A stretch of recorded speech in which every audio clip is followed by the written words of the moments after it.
Hello, hello, it's me again, and today we're going to be making a pretty woodsy cottage in vanilla Minecraft. This house was so easy to make, I would even go as far as to say beginner friendly, and it was also really fun, so yeah, let's get on with it. First things first, here are the dimensions. It might be handy to take a screenshot of this just for future reference. And then on each yellow block, you're going to go ahead and build up 5 blocks high using regular oak wood. And we're doing this to create a sort of frame on the outside of the build that we can use to add in a load more dimension.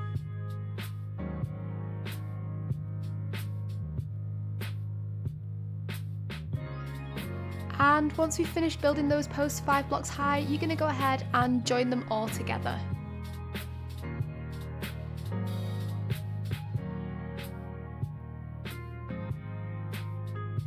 For the next step, we're going to go ahead and start building up our walls along the dotted line that we've created. And today I've decided to go with stripped oak wood as my wall material of choice. I've really liked using stripped oak wood at the minute just because I feel like it balances out the regular oak wood on the framework, and I think it also pairs really well with colourful blocks. And I think I forgot to mention, but we're only building our walls up 4 blocks high.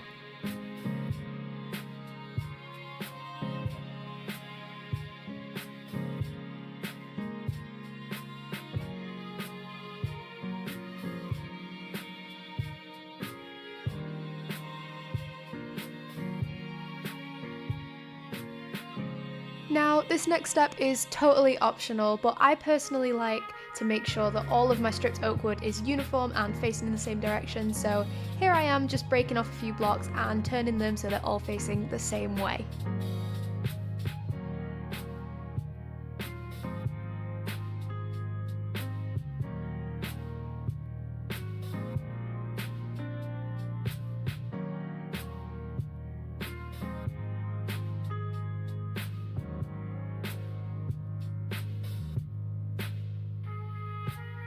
Once you're happy with that, you can go ahead and start chopping out where you want your windows to be. I decided to go for a 3x2 window on the left hand side, a 1x2 window on the front, and a 3x2 window on the right hand side. Now it's time to start mapping out how we want the roof to go. So I am building 1 block up and 1 block out from where the framework is. And I'm just going to go ahead and build around the perimeter, leaving a gap on the right hand side of the build, the left hand side of the build, and on the front, just on top of where we placed our windows. The new update introduced a load of new blocks into the game, one of which being the tough bricks and the tough brick stairs that I'm using here. And I've got to say, I'm a big fan. Good job, Minecraft. And then I got distracted because I saw one of the new dogs, and I'm really glad that they added in different variations of wolves into this update. But anyway, back to the build, we're going to be working on the roof arches now. So the formula for half of a roof arch goes as follows. Stair, upside down stair, block, stair, upside down stair, block, stair, upside down stair, stair, upside down stair, stair. And then you're going to repeat that on the other side, just exactly the same, and join it together with 2 blocks and an upside down stair. I know that's like a lot to take in at once, so just feel free to pause and rewind as needed. And then you're going to repeat that exact same thing on the opposite side of the build.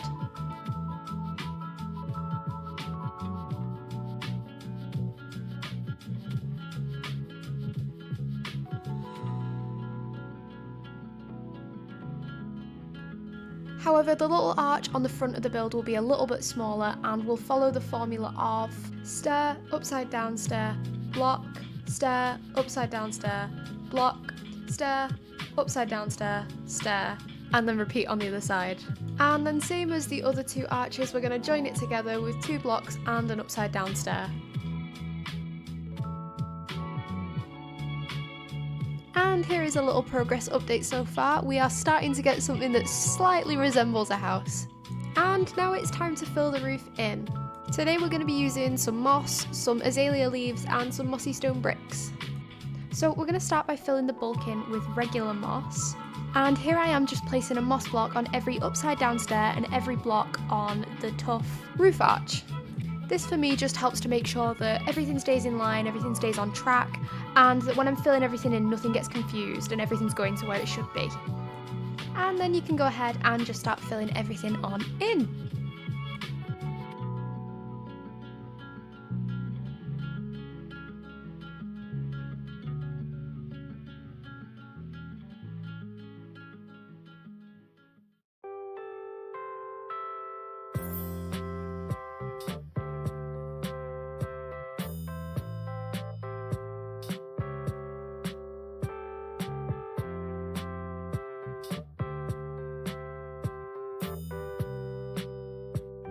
Here I am now going ahead and incorporating some of my mossy stone bricks and some of my azalea leaves. I'll be real, there is no right or wrong way to do this, so just go ahead, place them intuitively wherever you think it'll look right.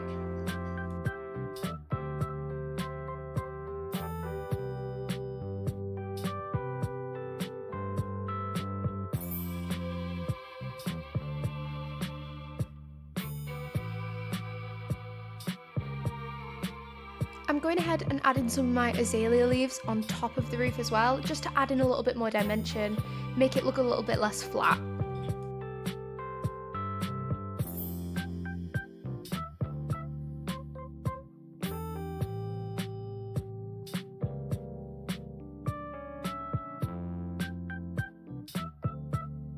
And here is another little progress update. I think it's really starting to all come together. But now it's time for my least favourite bit. We are going to go ahead and clean up the inside of our build.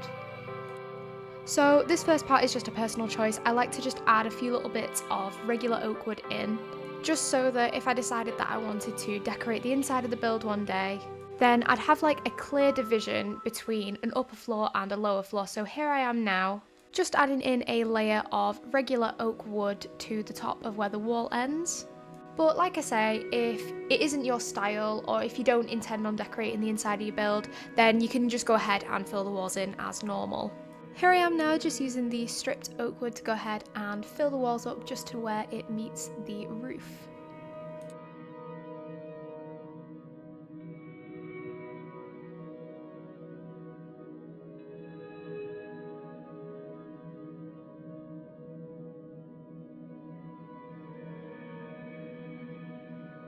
And now that's all done, we can go ahead and make a start on the balcony area. So first things first, we're going to go ahead and fill this little area in the front in, just so we have something to stand on. And then we're going to go ahead and tidy up the walls and create a nice little archway so that we can just step out straight onto the balcony.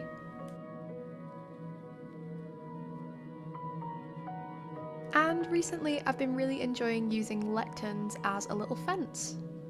And here I am now just creating a little light on the outside of the house. If I were any better at redstone, I'd make it so that it turns on at night and switches itself off in the day. But honestly, I don't have the patience for that. Hats off to anyone who can do absolutely anything with redstone, because the most I can do is like make a lamp work with a torch.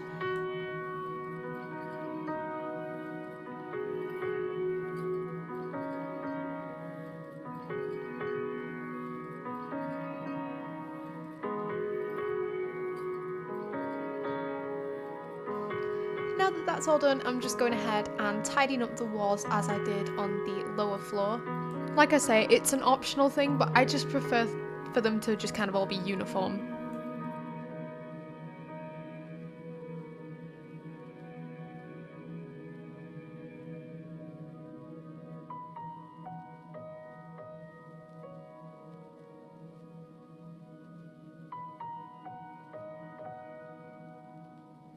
And now it's time to go ahead and chop out where we want our windows. I'm filling in the windows on the top layer with some colourful stained glass, so I'm using white stained glass and the dark green. And then the bottom layer, I've just filled those in off camera with regular clear glass panes. And here's a little progress update. We're really starting to get there, but now it's time to decorate. So I'm just starting off by adding some leaves and some stairs and some trapdoors just to kind of round out the corners of the outer frame. And then I'm going ahead and using those same leaves and a half slab to make a little makeshift windowsill. Another thing that I really like to do in my builds is sort of make sure that everything isn't all on one level. So here you can see that I've used some chains to extend the length of the lanterns, and I'm just adding in some different heights of ferns. And once again for the top part, we're just going to round out those corners. And generally for the top part of my builds, I always go with one set pattern, and then if I'm feeling like it, I might just switch the plants up a little bit. And today, instead of going for loads and loads of flowers like I usually do, I decided to switch it up and use some saplings instead, and I think it turned out really, really cute. I always make sure that I pop just like a plant or a lantern in all of the little hidden corners as well, just to make sure everything kind of looks cohesive and there's no kind of little bare spots. Onto the front of the build now, and I'm just repeating that same process, rounding out the corners and adding in lots of nice plants.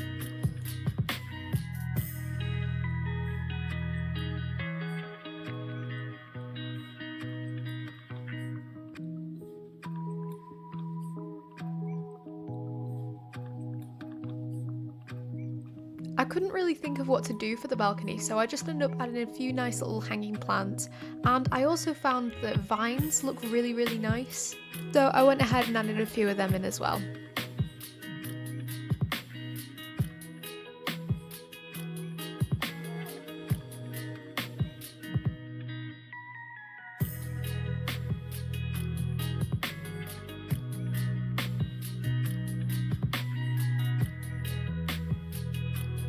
And we're going ahead with the same idea again for the door, but don't be like me and forget to have a door ready in your inventory and then have to go back and sort it all out later.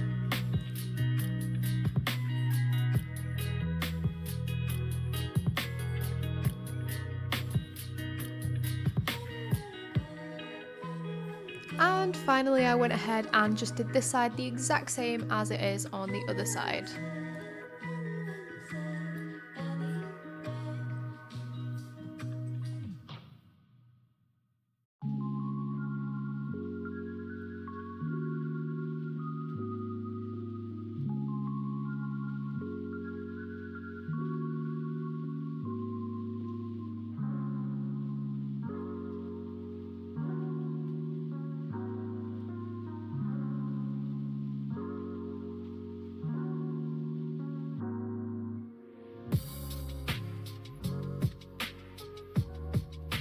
It was at this point that I decided that I really liked the vines on the front of the build and just decided why not, let's go crazy and let's put them just absolutely everywhere.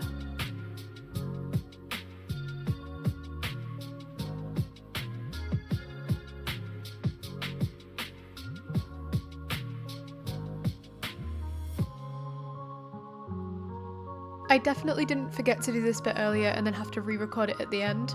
But here I am just alternating some tough stone bricks and the half slabs, just to add a little bit more detail to the roof. And then I like to go ahead and do a similar thing on the underside of the roof frame. But this time we're just going to be alternating with a half slab and then no block at all.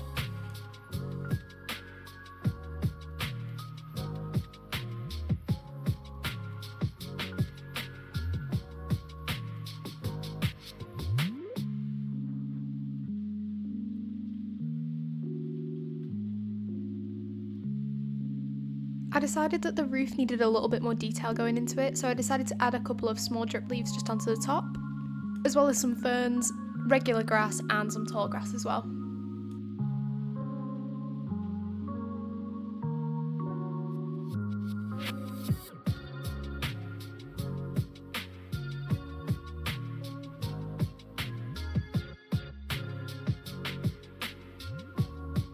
And then of course I had to go ahead and do the same to the surrounding area.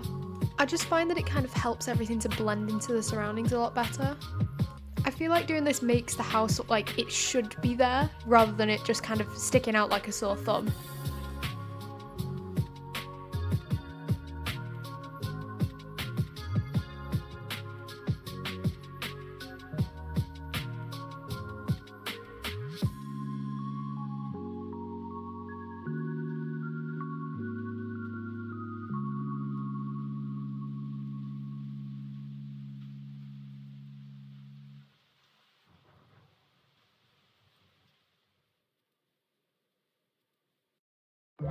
Last finishing touches now, here I am just adding in a nice little pathway up to the door.